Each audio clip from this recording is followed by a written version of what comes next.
बेटा बेटा चोली चोली फोड़ले बा डीजे हरिओम चोली फोड़ले बा पासवान जी के बेटा चोली रिकॉर्डिंग पर तराना म्यूजिक फोड़ले बा कैलस भरियारी धकिया कवारी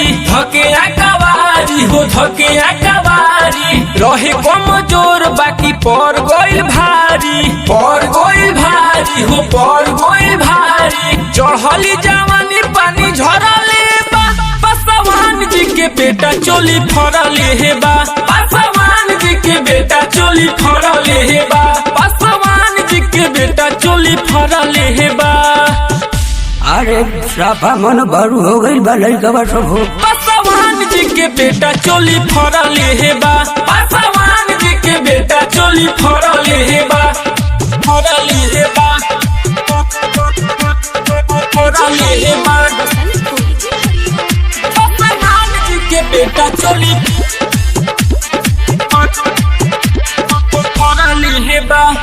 लहंगा पे महंगा लुटौले बाटे धन हो लुटौले बाटे धन हो कहता कि खुश कद रख हमर मन हो भगनी छोड़ा के झाप मरले बा पासवान जी के बेटा चोली फरले हे बा पासवान जी के बेटा चोली फरले हे बा पासवान जी के बेटा चोली फरले हे बा फरले हे बा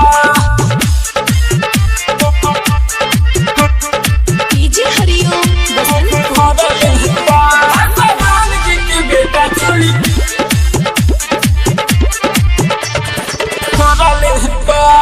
लेत रही मजा सट जावे पया के